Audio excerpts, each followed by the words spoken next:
Boom, there it is. It went through. My goodness. It took a second. It hesitated, but it's here and it's through. Listen, I want to start today off with a quote by Miss Colleen Higgins Van Houten.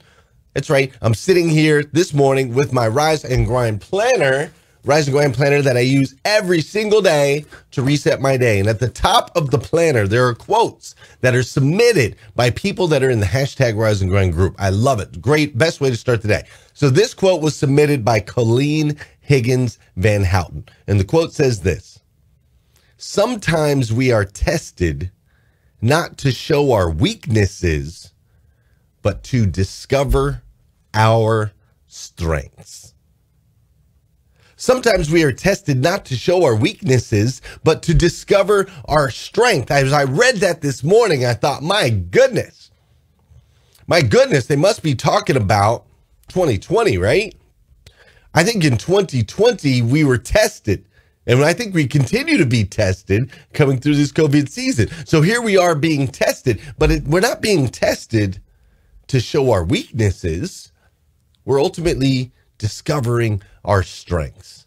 I think that this past season, I hope that you can agree, it's helped to create the time so that we could reflect and we could pause and we could see where we really are strong. We've been able to get through this pandemic in such a crazy way, and it's inspiring as we head into 2021 to see the new technology that's come out of it, to see the new ways that people have figured out how to connect and to be safe and to do all of those things. It's really, really fascinating. So to those that have struggled through this season, which I know there are many, for those of you that have maybe suffered some loss, anything like that through this season, I just want to remind you of what Colleen said this morning. Sometimes we're tested not to show our weaknesses, but to discover our strength. Good morning, good morning, good morning. How are you, my friend? How are you, my friend?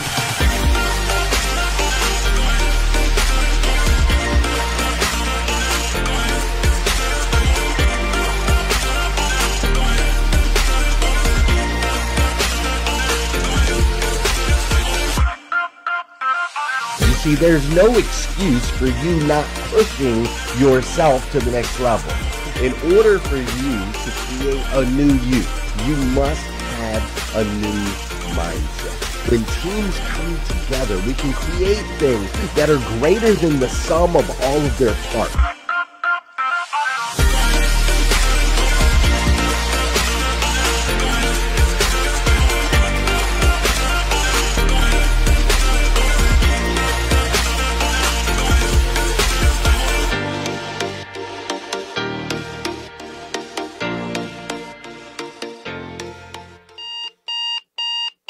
Good morning and welcome to hashtag Rise and Grind. I am your host, Glenn Lundy. I am a husband to one, a father to 8, and the creator of what is going to be the #1 most watched morning show in the world. It is 5:30 a.m. and I hope that you are ready to rise and grind. Good morning, good morning, good morning. How are you, my friend? How are you, my friend? Dude, today is Wednesday. That's right. Today is Wednesday, hump day. Today is Wednesday, March 10th, 2021. Can you believe that? Wednesday, March 10th, 2021. This year is just flying by. My goodness. We're already in the middle of March. Unbelievable. Unbelievable. And what's interesting about today is the day that my dad, my father, Glenn Lundy Sr., today is or would have been his birthday. Today would have been my dad's birthday. And if I did the math right, my dad would have been 66 years old today. He would have been 66 years old. And so what that means, doing some other math this morning as I reflect, is if my dad would have been 66 years old today, well, he died when he was 52. So he's been gone for 14 years now. It's been 14 years since my father passed away. And though I miss him, I totally miss him. What I miss most really about my dad is that he never got a chance to meet my wife. Never got to meet my wife. He never got to know any of my kids, right? Like the thing that gives me my biggest identity in life, my wife and my children, my dad never got to know that. And even more importantly, my kids never got to know my dad. Like they never got to see him smile. They never got to hear him laugh. My kids never once or never will get the opportunity to meet my dad. And so that part makes me sad a little bit. You know what I'm saying? Like I miss him. That's cool. But at least I got to experience him for, 29 years. And they never did. And they never will. Now, here's the thing about my dad. He smiled a lot. Like my dad smiled a lot, especially like in the later years. And my dad was black, like deep black. Like we us in the black community, we would call him purple. He was so dark skinned. And when he smiled, his teeth they just radiated like a flashlight coming out of his mouth because he was so dark and such stark contrast to his teeth, right? So he had this contagious smile. Whenever you saw him smile or whenever you heard him laugh, you couldn't help but smile or laugh back. It truly was contagious. And so he smiled a lot in the later years. But to be honest with you, my dad was a real AS $ early on in life. The dude really was. I mean, he spent a lot of time in the Army. My dad grew up in the military. He was the youngest of 13, came from a poor area, Dade City, Florida, left when he was 17, joined the military, and was a military man. He played basketball for the military. He was in the Army for 13 years. And so he was very militant. Coming from the military, he was very militant. Like, when it came to the way our house worked and the discipline in our house, of course, there was the belts. There was the big leather belt that my dad had that had a big gold buckle. And that belt sat right there on the top, like just underneath the TV on a shelf so that he could access it quickly if need be. Like my dad could whip that thing out faster than you could possibly imagine. And while you were all running across the room, he could he'd get you and like knock you down, right? And then he'd take you upstairs and he'd embarrass the heck out of you. He'd embarrass the heck out of me and my sister. It was awful. It was awful, right? And he was very militant in the sense that we had to ask to get a drink of water. We had to ask to take a shower. We had to ask. I remember my dad's favorite thing was honey roasted peanuts. Honey roasted peanuts. And he would always have a jar. And it would take me an hour to build up the courage to ask my dad for a handful of honey roasted peanuts. And you didn't want to take too big of a handful and you didn't want to take too small, because if you asked him a second time for another handful of honey roasted peanuts, my dad would tell you, you should have got how many you wanted the first time. But if you took a big handful the first time, you'd be in trouble for being greedy and taking all of dad's peanuts. That's the way I grew up. He was militant. He was hard. He was a hard man, and he angered easily. It didn't take much at all to get my dad to pop off. My dad was abusive. My dad mistreated my mother in the early years. Mistreated her big time. Like, my dad was that kind of guy. He was. He was that kind of guy. And on the outside of our house, like, he was loved by many because he was always smiling with this infectious, contagious smile that hid the deep, dark side that he had going on behind the scenes, right? He just had this smile. And my dad could always be found playing basketball or refereeing basketball, One or the other. When he was younger, he was always playing. And then when he got older, it was more refereeing, right? Y'all know how that goes. The knees start to go, all of those things. But he actually played basketball for the Army for 13 years. He wore number 10. And my dad was a great basketball player. He modeled the way that he played basketball after Magic Johnson. Like, he loved to just pass the ball. He scored when he could, but he was a passing guard, right? He was a passing guard. That's how he worked. And my dad absolutely loved the game of basketball. Like, he was always watching basketball. It was always on the TV. And I would go with him when I was young. I'd go and I'd watch him play basketball with the other guys. And I'm telling you, my dad was so passionate about this game of basketball. And I remember watching my dad knock a dude out on the court. I remember that. I remember watching my dad get mad. He warned this guy like 3 times. He was like, dude, you touch my face again, I'm going to knock you out. Dude, I'm serious. You touch my face again, I'm going to knock you out. Because this dude was playing defense. He was fouling my dad. And my dad said, all right, that's it. He touched his face again. My dad swung back. Bam! Hit him with an elbow right in the face. Pop! Nose pop. Blood everywhere. Dude laying out on the floor. Knocked out. And my dad just stood over him, dropped the basketball in his chest, walked over, got me, said, come on, son, let's go. I was like, dang, this dude is crazy, right? I also watched my dad make 99 straight free throws one time. He challenged me. He said if I could ever beat him at free throws, that he would buy me a car. And I tried and I tried and I tried, and I could never beat my dad at making free throws. He made 99 straight free throws. And listen, he wasn't a good dude, really. Really, my dad was not a good dude, especially in the early years.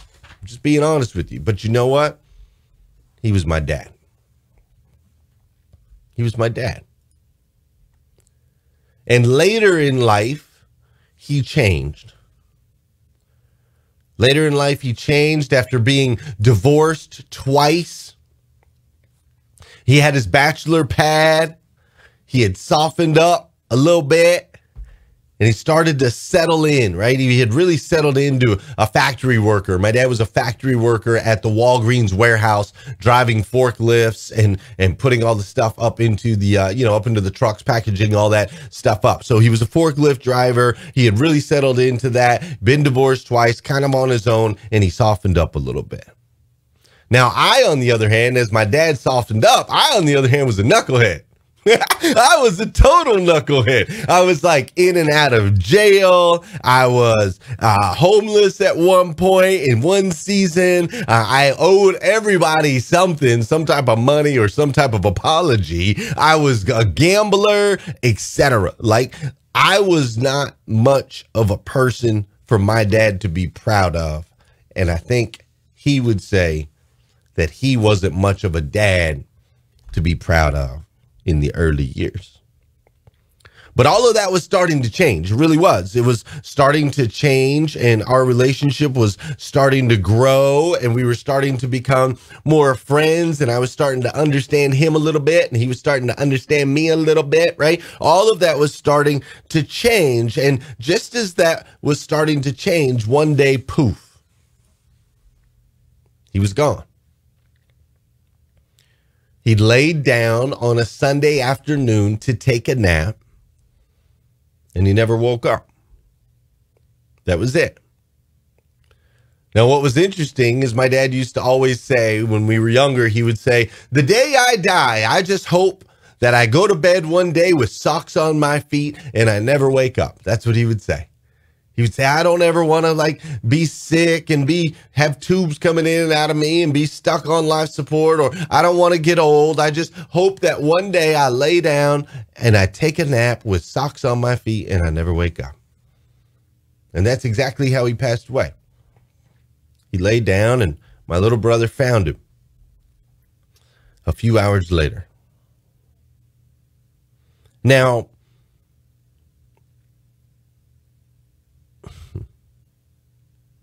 I'm not supposed to get emotional during this. That's not how this works. All right, listen. In the #1 selling book of all time, a book that has sold 3.6 billion copies. It says this, and I quote, "A good man leaves an inheritance for his children's children, but a sinner's wealth is stored up for the righteous." Now, you've probably heard that before. A good man leaves an inheritance for his children's children. You probably heard that before, but you maybe haven't heard this before, because that same book also says this.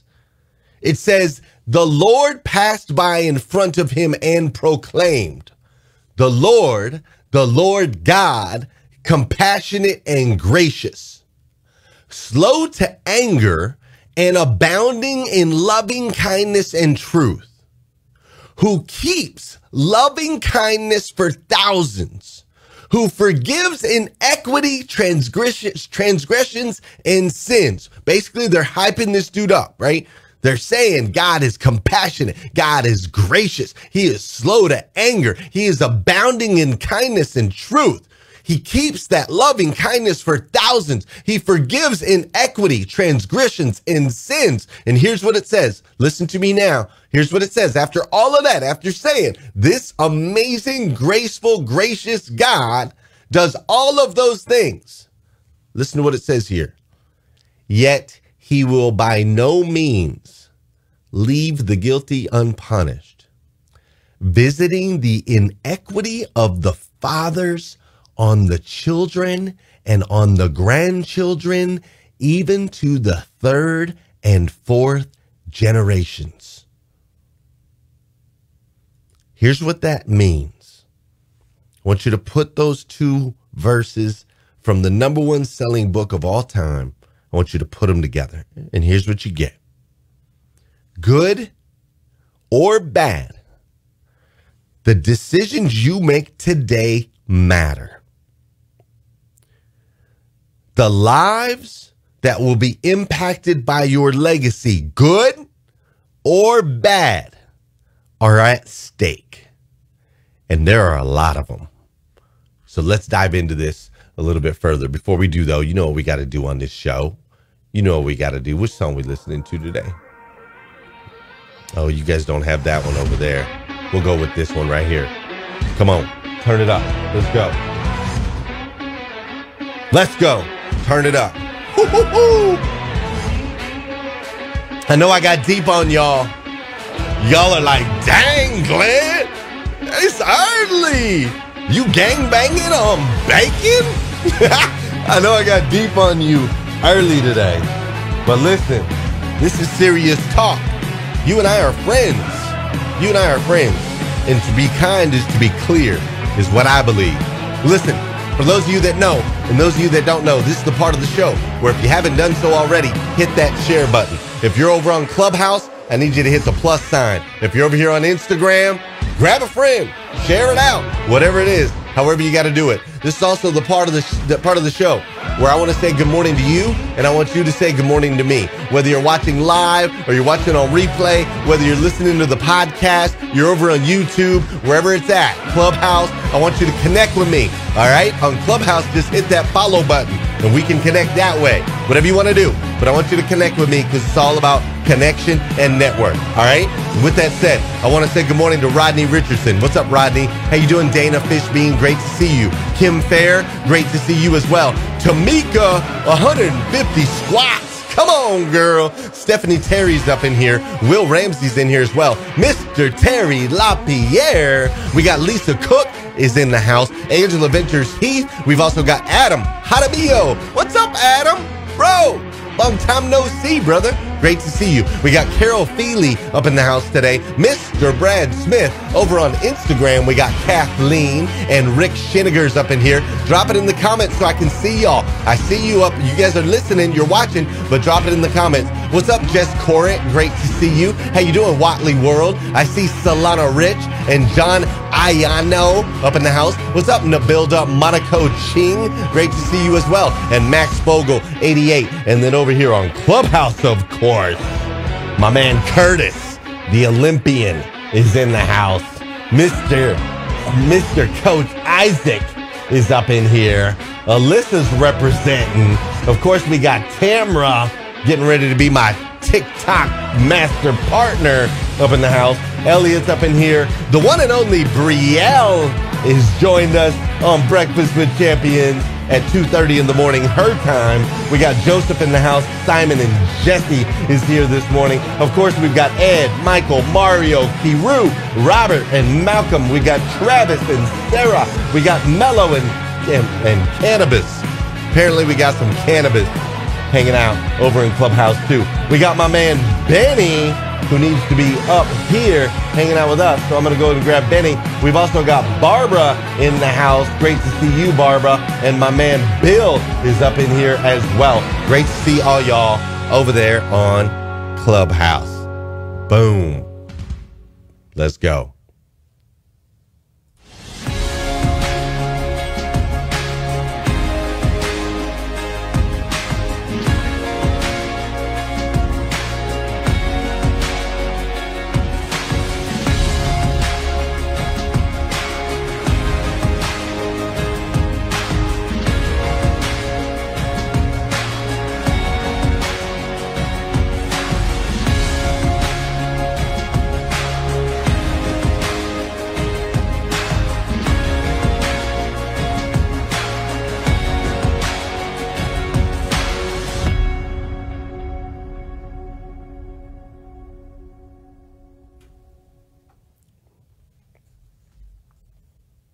Oh,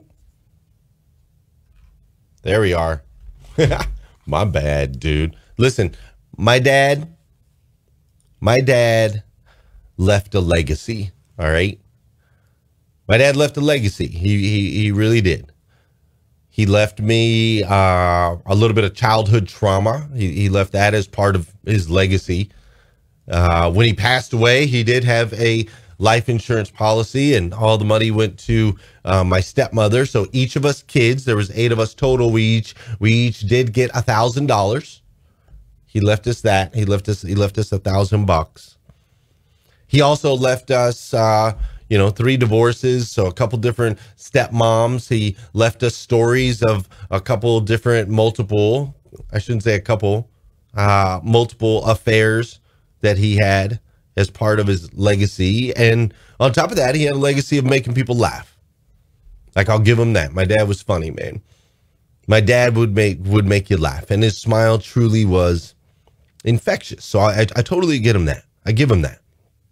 He never got a chance to meet my kids, and my kids will never know him. And he definitely did not do anything to help them financially. Now, for those of you that are watching on Facebook, you'll notice I keep showing the same picture of my dad over and over. It's just a picture of my dad, his smiling face. The reason I keep showing that exact same picture over and over and over is that if you Google search Glenn Lundy Sr., if you Google search that, or Glenn Lundy, Glenn Lundy Sr., Glenn Lundy, Flagstaff, Arizona, anything like that, if you Google search my dad, that's the only picture you'll find.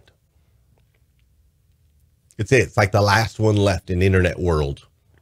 Out of all the internet, out of all that exists, there's one picture that can be found of my dad. That's the legacy that he left. He also left me a legacy of his advice on work was that we should work with our hands for the man, paycheck to paycheck, as long as we can. That was his advice. Work with your hands for the man as long as you can. Or sorry, paycheck to paycheck as long as you can. Great advice, right? Pick up your check and shut up, son. Go out there, work with your hands, right? That was the advice. Now, he also once told me that if I couldn't get along with my daughter's mother, my oldest daughter's mother, he said, if you can't get along with your oldest daughter's mother, then you need to go on, like, just leave, like, just go. Like, it doesn't matter, right? Like, you're not getting along with her mom, so she doesn't want you in her life, so just get out of there anyway. Like, that was his advice when I came to him and said, Dad, I'm struggling, man.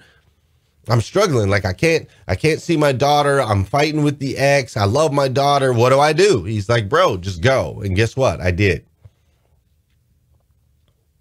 I listened to my dad's advice. and I left.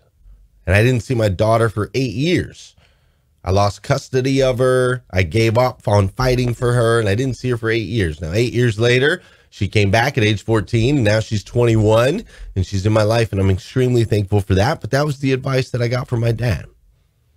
And listen, my dad's memory is going to die with me. It's going to die with me. It won't necessarily be carried on or revered. Like, regretfully, my dad just didn't understand this concept of 3-generation impact. And this is the reason I tell you this story this way. Some of you might be like, whoa, Glenn, you're a little bit down today. This is a little negative. I came in here for some motivation, education, inspiration, right? You might be thinking that. Listen, I tell you this story because I don't want what my dad did or how my dad's life ended and how his legacy will trail off and how he will ultimately disappear other than maybe that one left picture of him smiling on the internet. I don't want that to happen to you. Do you? Do you want somebody to sit here and do a 25-minute show about you, talking about you the way I just talked about my dad? That's the reason I do it. I've made peace with my dad. I love my dad. I know my dad's in heaven. I know he's looking down right now, right? I know he's looking down and I know he loves me. I know he's proud of me now. I totally get all that. But here, listen, here's the facts. His legacy dies with me. He did not understand this concept of 3-generation impact. You have a responsibility to live your life in such a way that it impacts people now. That's 1 generation. Your kids, or if you don't have kids, the next generation, younger people. Don't think you get to bail out of this because you don't have children. You don't. It doesn't work that way. There are young people that will look to you one day. They'll either work for you, they'll work with you. Maybe they're in your neighborhood. Maybe it's your cousin. Maybe it's your niece. Maybe it's your nephew. So you don't get out of this just because you don't have kids. I'm just letting you know that right now. You have a responsibility to live your life in such a way that it impacts people now. That's 1 generation. The next generation, which is your kids or people that would be the age of your kids. And then the generation after that, your grandkids, people that'll be born 40 years from now. You understand? 3-generation. You see, the book says a good man leaves an inheritance for his children's children. What it's referring to is living a life that will impact now, the next, and the next. So you need to be healthy enough to be able to make a 3-generation impact. You need to be wealthy enough to make a 3-generation impact. You need to be present enough with your friends, your family members, your children, in order to make a 3-generation impact. You need to work on becoming the absolute best version of yourself that you can possibly be so you can make a 3-generation impact. It is not easy to make a positive 3-generation impact, but it is not impossible. And so what I want to breathe into you this morning here on hashtag Rise and Grind, as we are in this series of next generation impact, I want to breathe into you the significance and the importance that your life has on this planet. You are not just a number. You are not just another. That is not how this thing works. You, my friend, are a child of God, the God of the universe, the God that made everything. And that God gave you both the ability and the responsibility to become the best version of you so that you can ultimately impact others. So I'm going to challenge you to rise every single day with intention and purpose so that you can evolve into the absolute best version of yourself that you can possibly be. Ultimately, so you can make an impact on your friends, your family members, your coworkers, everyone around you. And the best part is we can do this together. Like, I'll run with you. You're not alone in this. It's not, all of the weight is not on your shoulders. There are mentors, there are books, there are videos, there are clubs, there is Rise and Grind, there's this space here, there's Breakfast with Champions. Like, we can run this together. If it feels a little daunting or a little overwhelming, dude, I totally get it. I'll help lift a little weight off your shoulders. And I have friends that'll help lift a little weight off your shoulders. Like, you're not in this game alone, folks.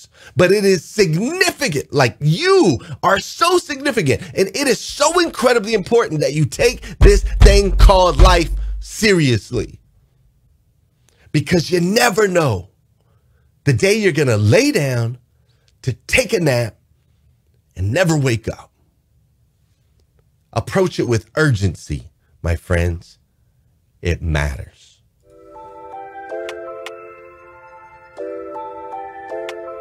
Listen,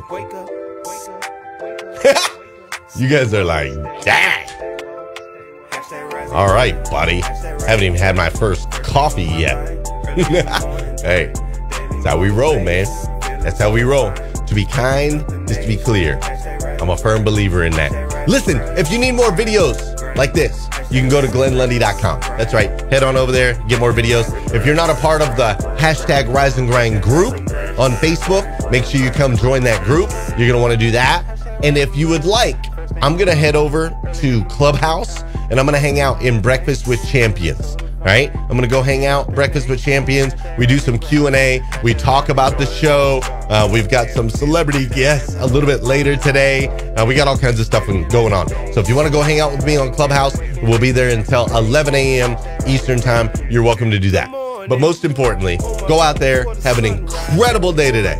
An incredible, over the top, overwhelming, the most impactful day you've ever had in your entire life. Go out there and do that today, and I'll see you back here again tomorrow morning at 5:30 a.m. And we're going to do this all over again on hashtag Rise and Grind.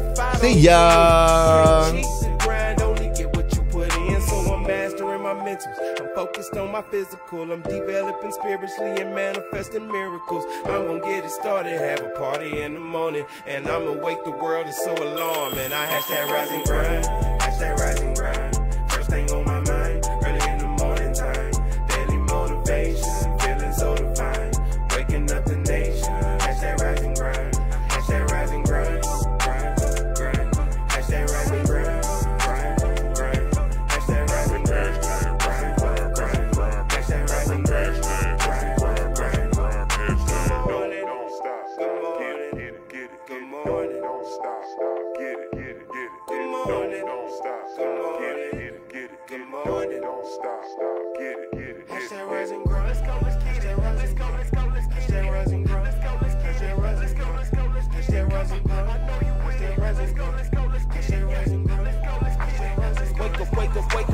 Wake up, everybody in the land.